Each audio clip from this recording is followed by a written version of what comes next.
Hola, ¿qué tal? ¿Cómo están? Hoy vamos a volver entonces a la unidad 3 para dar esta clase que es la clase 9, pero corresponde a la unidad 3 que ya estuvimos viendo, donde hablamos del nivel celular de organización, pero en este caso vamos a ver la segunda parte que es la de metabolismo, ¿sí? En donde vamos a ver los temas referidos a anabolismo y catabolismo, cómo se obtiene la energía de manera somera. Tampoco es que vamos a profundizar en el tema, ya que ustedes todavía, bueno, recién es la primera vez que están viendo estos temas. Y acá les damos una introducción para que nosotros podamos comprender de dónde sale la energía que se procesa en nuestro cuerpo, así como también esos nutrientes que se incorporan, qué función cumplen. Así que de esta manera volvemos, por eso decimos esta es la clase 9, anteriormente en la clase 5 y 6, que fue la del nivel celular de organización, que la di en una sola clase.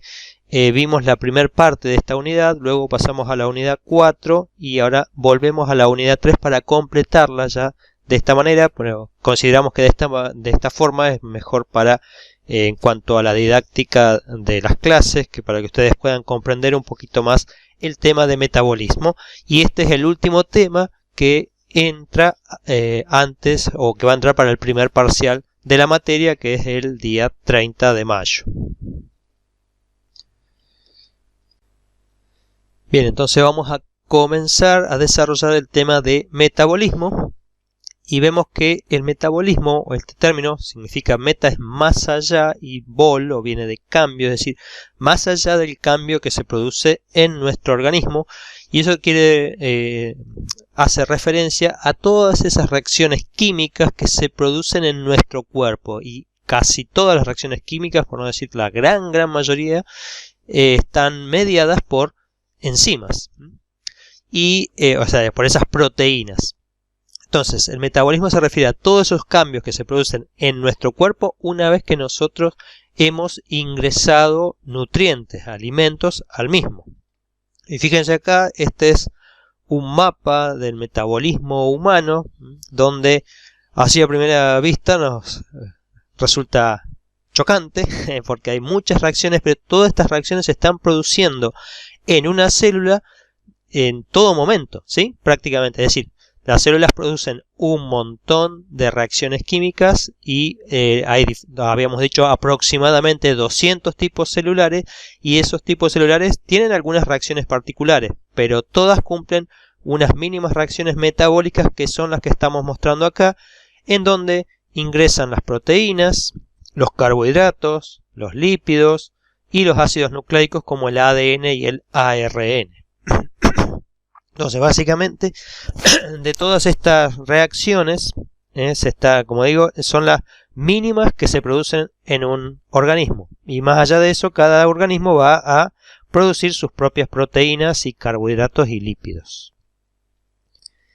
Quiero decir con sus propias proteínas, carbohidratos y lípidos, quiero decir con las proteínas, carbohidratos y lípidos característicos de la función de una célula en particular. Algunas células producen un determinado carbohidrato, otras producen determinado tipo de proteínas, pero en sí todas cumplen una función metabólica común porque necesitan mantener esa energía.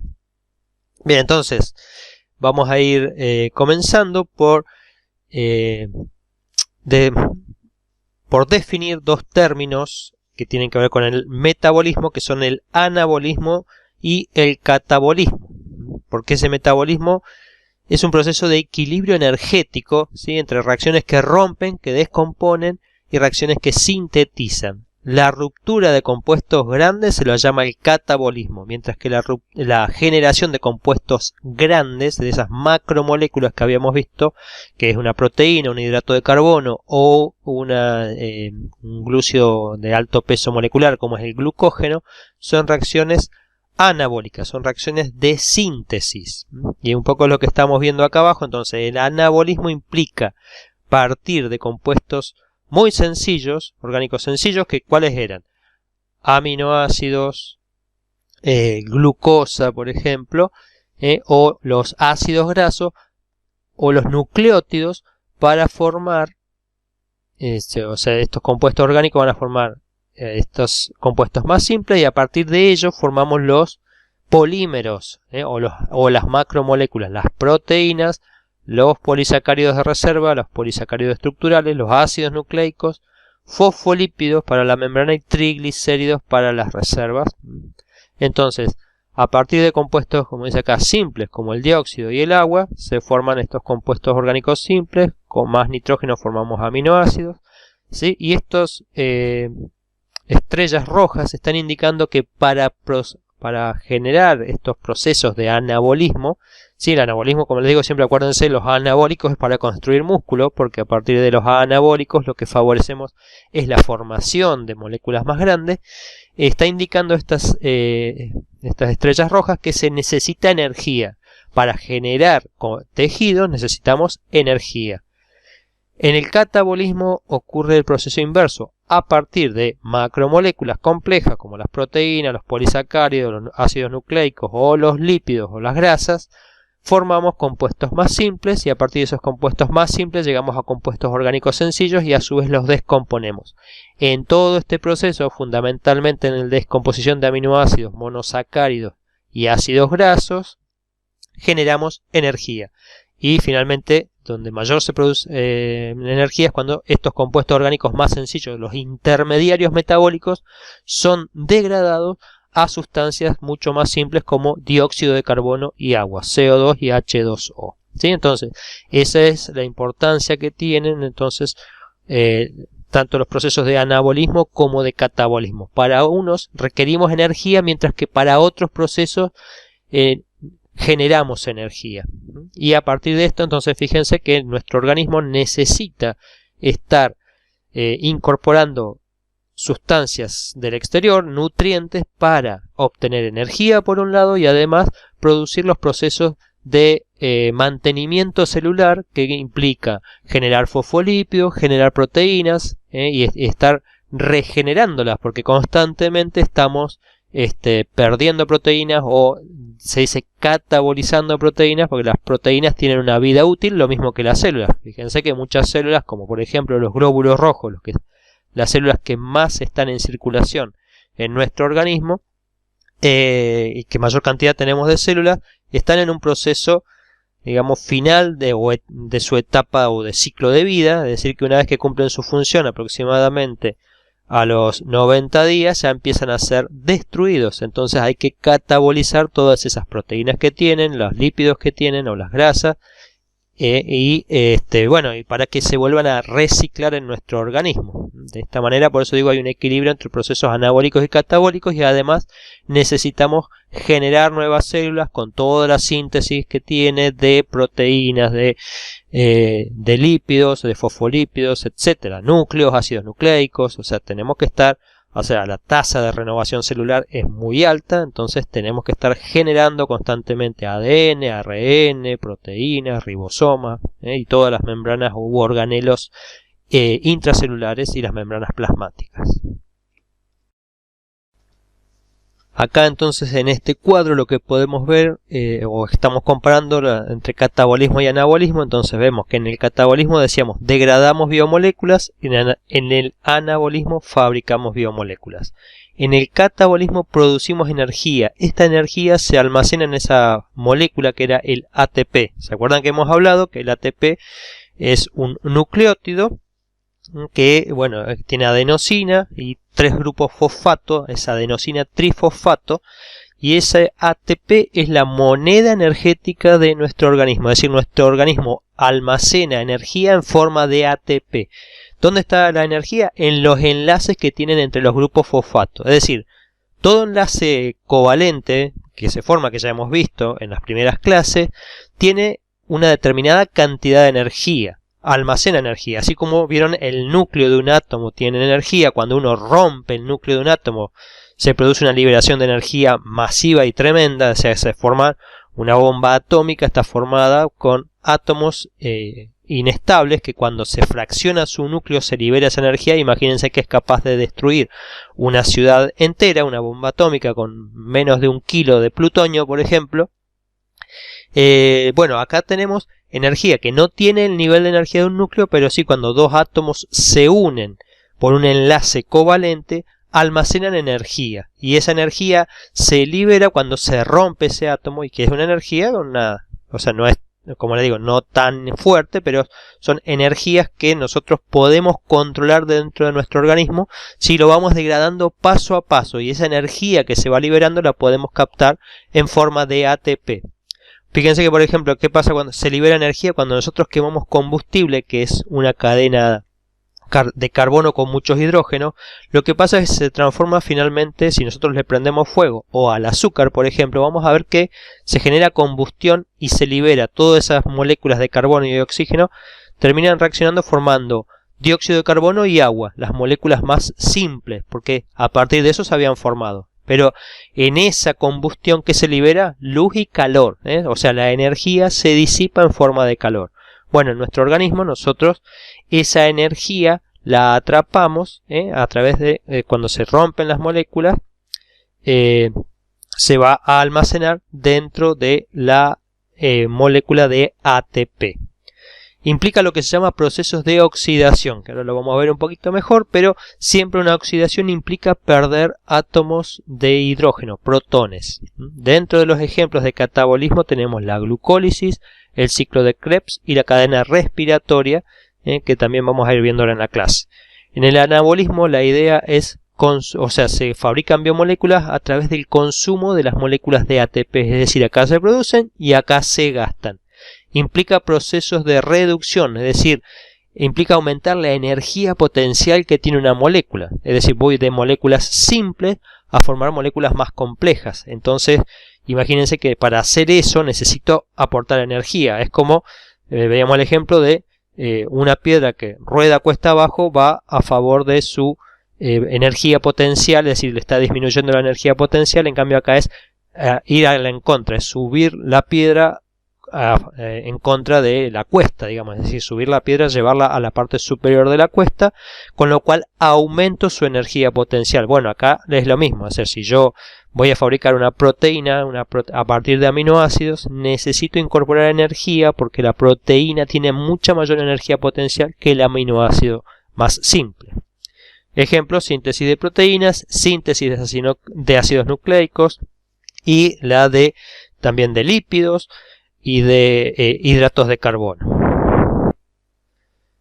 Acá vemos entonces que en los procesos catabólicos y anabólicos el ATP es esa molécula es la que acopla, se dice, las reacciones anabólicas con las catabólicas, con las de destrucción o ruptura de los nutrientes que contienen energía, con la de las macromoléculas que a su vez se tienen que formar, ¿sí?, a partir de moléculas más simples. Acá abajo tenemos la molécula de ATP, que tiene la adenina, un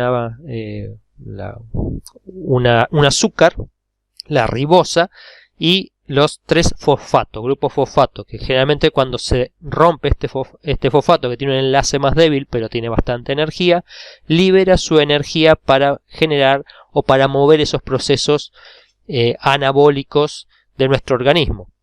Fíjense que los nutrientes que contienen energía son los carbohidratos, las grasas y las proteínas, que a través del catabolismo vamos a generar. Cuando se pierde un fosfato queda la molécula de ADP, o sea, el adenosina difosfato, con 2 fosfatos, que a través de los procesos catabólicos captura la energía para que sea fosforilado el ADP y se forma ATP. Y a su vez también hay procesos de oxidación, decíamos, la oxidación, que es la pérdida de hidrógenos. Si esos hidrógenos no quedan dando vueltas, sino que son captadas por moléculas transportadoras de esos grupos que se oxidaron, a su vez ellos se reducen, es decir, captan la energía de la oxidación, y esas moléculas es el NAD, el NADP y el FAT, que son nicotina adenina dinucleótido, ¿sí? Esta es nicotina adenina fosfato dinucleótido, ¿sí? Y la flavina adenina dinucleótido. Son moléculas que transportan esos compuestos que se oxidaron, que decimos protones. Generalmente también es una pérdida de electrones, y ganan estos electrones que van a ser transportados, ¿sí?, a través de las moléculas fíjense que el ADP se transforma en ATP y el NAD se reduce a NADH, el NADP a NADPH y el FAT a FATH2. Captan esos protones que se liberaron de estas, o que se liberaron, ¿sí? A través de la energía que se liberó, produciéndose una reducción de esos compuestos. O sea que estos compuestos ahora tienen mayor energía potencial y esa energía que captaron durante el proceso catabólico es la que se va a utilizar para mover los procesos anabólicos de nuestro organismo. Es decir, a partir de aminoácidos, azúcares, ácidos grasos y bases nitrogenadas vamos a formar proteínas, polisacáridos, lípidos y ácidos nucleicos. Bien, antes de analizar un poco lo que es el metabolismo, vamos a explicar cómo es que se transfiere esa energía. Hablábamos de el ATP, pero esta no es la única reacción donde se transfiere energía, sino que es una de las dos tipos de reacción que transfieren energía en nuestro organismo. Solo que el ATP tiene la ventaja de ser una molécula que no es que tenga una gran cantidad de energía, pero tiene más energía que el resto de las moléculas que se van a utilizar para sintetizar otros compuestos. Recordemos que se utiliza principalmente en esas reacciones catabólicas, entonces capaz de capturar la energía que se está liberando a través del ATP y después transferirla. Pero como les digo, no es la única, también existen las reacciones de óxido-reducción, es decir, la pérdida y ganancia de electrones, y eso vamos a ver que es muy importante para, en definitiva, volver a sintetizar ATP, es decir, la energía que contienen muchas moléculas se puede transferir directamente al ATP, pero también se transfiere a través de reacciones de óxido-reducción en donde los compuestos van perdiendo electrones, quedan con una energía potencial más baja y se los transfieren a otra molécula que ahora tiene una energía potencial más alta, y luego esa energía que tienen esos electrones van a ser llevados a, por ejemplo, la mitocondria, donde en definitiva y en última instancia se va a sintetizar ATP, porque el ATP, como les digo, es la moneda energética que utiliza nuestra célula para transferir energía. Pero no es la única, como les digo, ahora explicamos brevemente lo que son las reacciones de óxido-reducción. Cuando hablamos de óxido-reducción estamos hablando de que un compuesto se oxida y otro se reduce. Y siempre que hablamos de oxidación estamos diciendo que se pierden electrones, es decir, la oxidación es una pérdida de electrones, lo que lleva a una pérdida de energía potencial. El nivel energético del producto, ¿sí? Que se oxidó es menor. Y en definitiva también lo vemos como una pérdida de átomos de hidrógeno, porque cuando se llevan cargas negativas, en este caso también se van cargas positivas, y eso se llama deshidrogenación. Muchas reacciones en nuestro cuerpo son mediadas por deshidrogenasa, es decir, que eliminan átomos de hidrógeno, protones, que vienen junto con electrones. Y la reducción es la reacción opuesta, es la ganancia de electrones. Cada vez que una molécula gana electrones, aumenta su energía potencial. ¿Sí? Estos átomos de hidrógeno que se están liberando en las reacciones de deshidrogenación no es que quedan libres en la solución o en el citosol, sino que son transferidos a otros compuestos a través de unas coenzimas, que estas coenzimas se generan a partir de vitaminas. No es que son las vitaminas puras, pero a partir de las vitaminas, con adición de otros compuestos a través de reacciones anabólicas, se forman estos compuestos, estas coenzimas que son el NAD y el FAT, y también se llama el NADP. Estos son la nicotina adenina dinucleótido y la flavina adenina dinucleótido. Esta es la forma oxidada y esta es la forma reducida. Estos son los compuestos, estas coenzimas, las que toman los electrones y protones que se pierden en las reacciones de oxidación y esas se reducen.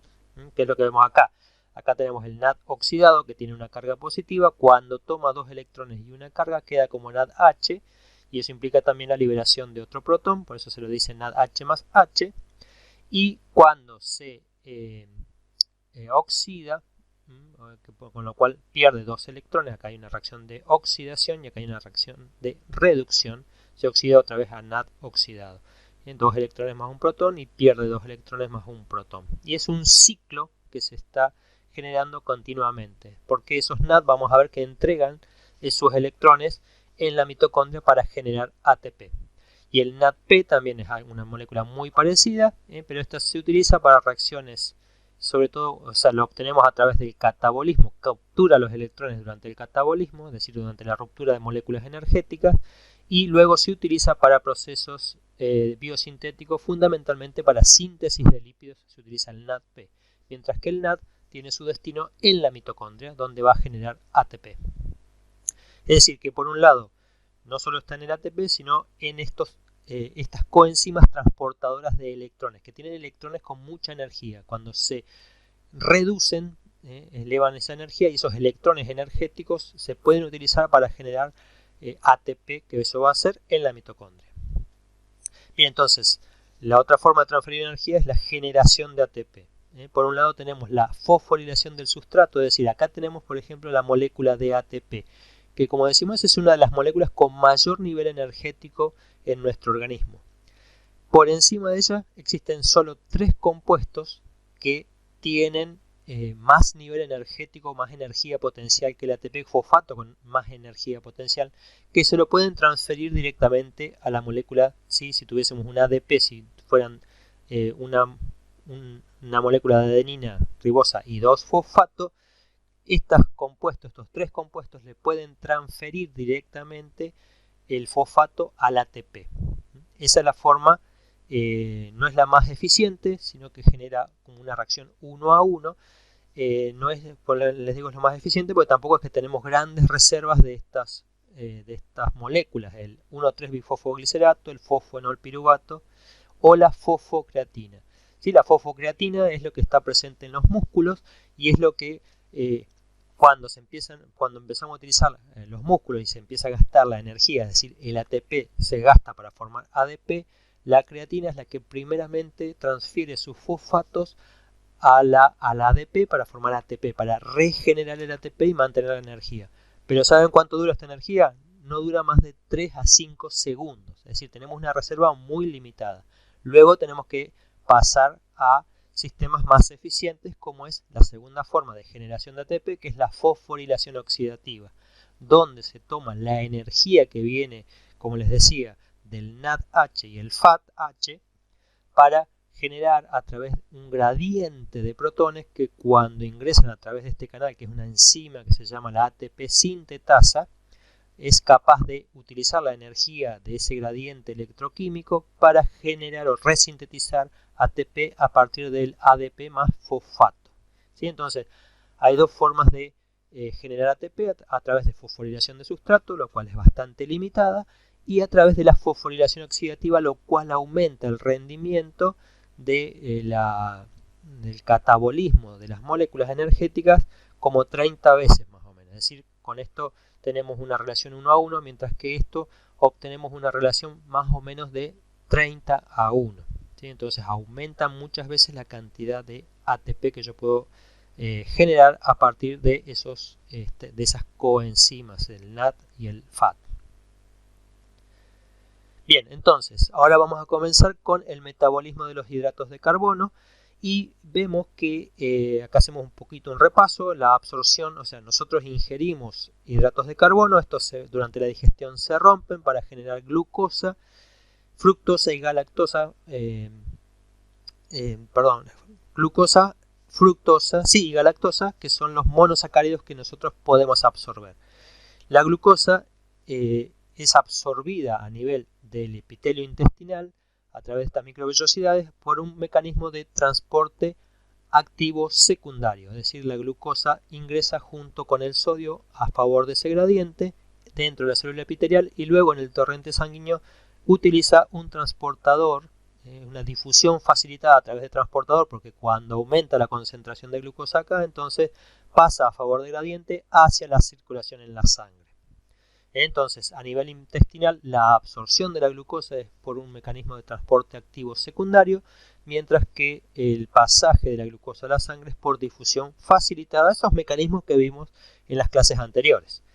Luego, en el torrente sanguíneo, la glucosa va a ser absorbida o tomada por las células de los distintos tejidos, fundamentalmente en el hígado, en el músculo, en el tejido graso, bueno, por los eritrocitos y por todas las células de nuestro organismo, pero fundamentalmente las células musculares tienen mucho que ver porque necesitan glucosa para generar su energía, aunque no es el único mecanismo, pero también las neuronas y los glóbulos rojos necesitan glucosa. En el metabolismo de la glucosa es muy importante la insulina. Cuando la glucosa se eleva en sangre, cuando aumenta la glucemia, también aumenta la insulina para que los tejidos puedan captar entonces glucosa. Para esto, bueno, este es un cotransportador, decíamos, este en cambio es una molécula transportadora que se la llama este transportador se llama GLUT. Existen varios tipos de moléculas GLUT de ese transportador, que en el músculo y en el tejido adiposo es el GLUT4, el subtipo 4 de estos GLUT, que son sensibles a la insulina, es decir, que cuando se libera insulina, esta va a actuar sobre las células del músculo y del tejido adiposo para hacer que este transportador GLUT4 se inserte en la membrana, y de esta manera el músculo y las células del tejido adiposo se vuelven permeables a la glucosa, entran por difusión facilitada. El hígado tiene este tipo de transportador, igual que en el intestino, el GLUT2, entonces que no son sensibles a la insulina, sino que siempre están presentes. Es decir, que el hígado en todo momento incorpora glucosa cuando la concentración de glucosa se eleva. Entonces, de esta manera va a ingresar glucosa a los distintos tejidos, y dentro de los tejidos esta glucosa va a ser utilizada. La primera reacción que ocurre con la glucosa es primeramente su fosforilación, es decir, se le incorpora un grupo fosfato para que no pueda salir de la célula, ¿sí? Porque si no, la glucosa podría volver a salir si aumentase la concentración dentro de la célula. Entonces, para evitar eso, se le agrega un grupo fosfato. Vamos a formar la glucosa 6-fosfato.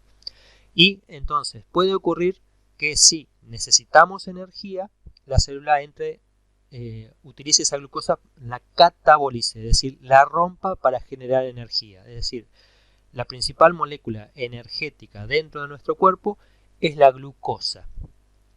Y ese proceso de ruptura de la glucosa para liberar su energía se la llama glucólisis, ¿sí? Y el producto final de la glucólisis que vemos acá es el ácido pirúvico.